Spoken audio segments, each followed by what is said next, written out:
Hello, j'espère que vous allez bien. On est ensemble aujourd'hui pour vous parler de ceci, de la future Xbox, donc la série X. Le nom qui ne plaît pas à tout le monde, dont moi le premier, parce que série X, One X, ça reste un peu trop similaire. J'espère que ça ne fera pas le syndrome de la Wii U. Vous vous rappelez, la Wii et U. Donc voilà, c'est trop proche, c'est pas assez. Ils auraient dû l'appeler, je sais pas, là, ou alors au pire des cas, si ils avaient pas non, un truc tellement simple. J'aurais pu nous faire la Super Xbox, ou je ne sais pas, ou la Xbox 3, un truc avec des chiffres, quelque chose de plus parlant. Et puis là, ça me casse les pieds. Je suis désolé, il y en a qui tapent le micro, le marteau, le marteau au-dessus. Je suis désolé. Donc, moi, si je suis avec vous sur cette vidéo, c'est pour vous parler de mes attentes par rapport aux annonces qui vont être faites là dans pas longtemps. Là on est le 25, là, 25-26, je ne sais plus quel jour on est, mais on est très proche du début juillet. Début juillet, c'est les annonces de Microsoft par rapport à la série X. Donc là, ils vont devoir dégainer par rapport à la PS5, une conférence de dingue, avec des annonces de dingue. Après, si on décortique un peu tout ça, il y a beaucoup de jeux multiplateformes qui ont été annoncés. Mais là, ce que nous, on a besoin, c'est de savoir si Microsoft va enfin nous sortir des nouvelles exclusivités. Parce que le Forza, le Halo, on en connaît, on en connaît. Moi, je dis la seule vraiment, on va dire, les deux licences qui sont sorties du lot, nouvelles licences, je parle bien, qui sont sorties du lot avec la génération actuelle, c'est Ori. Mais bon, on va dire, c'est pas un multiplateforme, c'est un deux supports parce qu'il est sur PC et sur Xbox. Donc les gens qui ont un PC, ils n'ont pas forcément besoin d'avoir la Xbox et en plus avec le Game Pass, il est avec. Donc après il y a du Forza et du Halo qui existe depuis tout le temps. Mais la seule nouvelle vraie licence pour moi, c'est Ori. Et le petit truc que j'ai, c'est les jeux sur les pirates.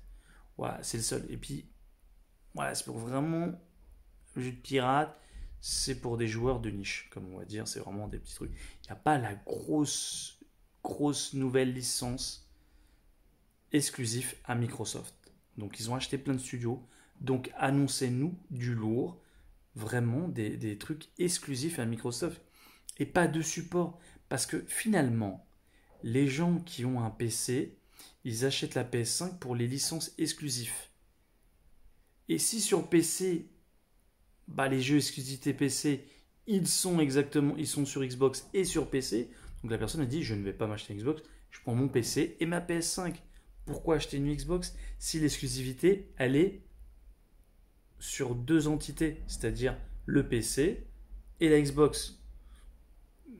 Je vois pas l'intérêt. Puis il y a le multiplateforme, tu l'auras aussi sur PS5. Donc c'est sur ce. Moi je pense que c'est sur ça qu'ils vont devoir jouer. C'est sur des licences exclusives sur Xbox, mais exclusivement sur la série X. Et aussi ne pas oublier ce qui va vraiment jouer, pour moi, c'est le prix. Parce qu'avec le coronavirus, tout le monde sait l'époque qu'on vit actuellement, il y a.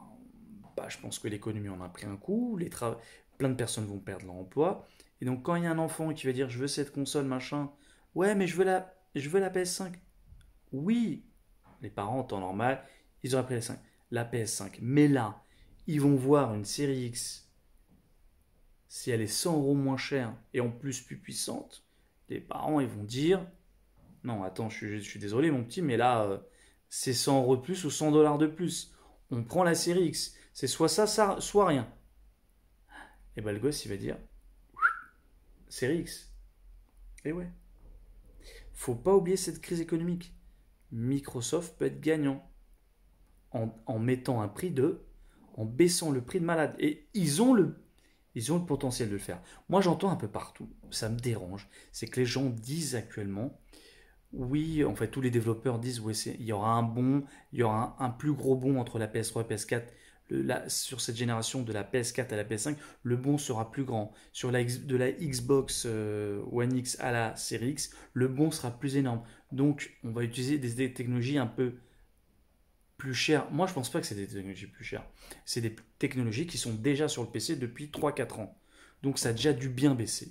Donc, il faut qu'ils arrêtent de sortir leur baratin. Moi, je pense qu'il y a moyen de baisser grave le prix. Vous allez me prendre pour un malade, mais je vois bien la série X. Je ne te parle pas la version, parce qu'ils vont annoncer la version digitale, mais je te dis que la série X, ils vont la mettre à 399. Ils n'ont pas le choix. Soit tu la mets à 399, soit tu as perdu la guerre contre Sony. Sony ne pourront pas se mettre à 399. Ils pourront jamais. Jamais. Pas possible.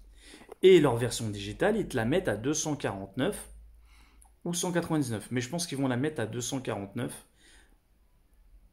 249 leur version digitale. La One X, ils vont la laisser encore un peu. Pas la série X, c'est la One X, je parle bien. La One X, ils vont la laisser peut-être à 199 et baisser les stocks.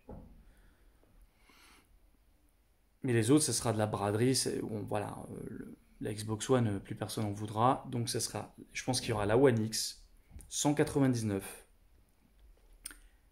La Xbox Series X, ou je ne sais pas comment il l'appelait, Series S, la version digitale, elle sera à 249, 299. Et la Series X à 399. Si tu veux gagner la guerre, c'est le seul moyen. Voilà. Et puis c'est dès le début, on sait que c'est dès le début. Si tu as un grand parc, et bah tu as tout gagné.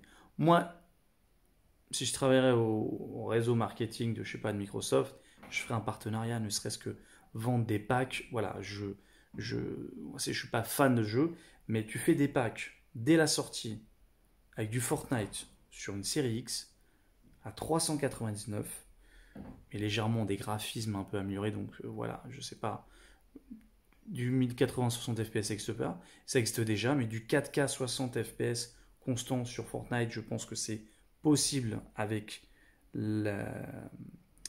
les machines à venir. Donc ils te sortent ça, des packs comme ça, mais ça se vend comme des petits pains, c'est fini. Le début de guerre est gagné. Le premier round sur le prix sera gagné. Et le prix va être très important sur cette gêne. Il va être, je dirais, ce sera la génération où le prix sera vraiment le plus important. Je pense que ça va jouer là-dessus. Après, oui, les jeux vont jouer, mais le prix va énormément jouer. Enfin, sur le début, hein, je te parle en termes des ventes des 3 premiers mois. Voilà. Et mes attentes, bah, ça serait ouais, bah, les exclusivités, des vraies bonnes exclusivités. Des partenariats, ou alors des exclusivités temporaires, mais temporaires vraiment pas temporaires de 6 mois, vraiment le temporaire 2 ans, 1 an, voilà, 1 an minimum, voire 2 ans, avec des gros studios Jap. Le problème de Microsoft, c'est qu'ils n'ont pas d'exclusivité avec des studios Jap. Du bon vieux jeu Jap. Comme tu pourrais l'avoir chez, chez Sony, tout simplement. Voilà. Par exemple, pourquoi pas avoir leur exclusivité. Ils ont du Bloodborne chez, chez, chez Sony. Pourquoi pas n'avoir un équivalent à Bloodborne avec partenariat et avoir un espèce d'équivalent avec le studio de Bloodborne. Voilà, parce que c'est un titre qui a marché, qui a donné une image à Sony encore plus présente sur les exclusivités. Ou une exclusivité du genre Horizon Zero Dawn. Il faut un truc du même genre, du même calibre, du même potentiel. Un truc qui marque une génération, qui reste ancré chez Microsoft. Et ça, c'est à Microsoft de jouer. Parce que sinon, si tu restes dans l'optique qui est actuelle, je dis déjà, d'office, je l'annonce, si Microsoft ont un prix identique à la PS5, ils ont perdu. C'est totalement perdu. Donc leur seul salut, ça va être le prix. Il n'y a que là qu'ils pourront gagner. Et ils pourront commencer avec un gros parc dès le début. Voilà. C'est mon avis. J'espère que ça vous aura fait plaisir, ce que je viens de vous dire. Je suis pressé qu'on soit en juillet, qu'on sache un peu tout ce qui va se passer et qui nous montre aussi l'autre version, la digitale. La digitale sera apparemment sur des derniers échos, elle sera moins puissante et il y aura moins de RAM et tout ça, donc forcément moins cher. Mais est-ce que j'ai peur, est-ce que ça va pas faire descendre les jeux vers le bas parce qu'ils devront être compatibles sur les deux? Sony, on ne sait pas si c'est les deux mêmes versions ou est-ce que c'est juste du digital. Ce que j'ai pu comprendre, c'est que c'était la même sauf en digital, la PS5. Mais est-ce que la version digitale sera la même que le CD, sauf qu'il y a le support CD en plus? Voilà, c'est ça que je voulais dire. Mais est-ce qu'ils vont pas nous dire en fait dernière minute, non, finalement c'est une version un peu moins puissante, avec moins de RAM, moins de machin, tac tac. Je ne sais pas. On ne sait pas. Mais pour l'instant, les retours, ça serait que ça serait la même version sans support CD, tout simplement. Mais Microsoft, apparemment, on sait déjà d'avance que ça serait une version moins puissante que la série X. Donc ça serait une Xbox série S, je crois, ou un truc comme ça. Donc voilà. Donc sur ce, moi je vais vous laisser. Je vais vous laisser débattre dans les commentaires. Dites-moi ce que vous en pensez de cette future Xbox. Qu'est-ce que vous pensez de la guerre à venir? Et est-ce que pour vous j'ai raison sur l'histoire du prix? La bataille va se jouer sur le prix. Tout simplement. Sur ce, je vous laisse partager la vidéo sur tous les réseaux. Je vous souhaite une agréable soirée, une agréable matinée ou un agréable week-end par rapport au moment où vous regardez la vidéo. Sur ce, je vous dis à plus. Allez, ciao.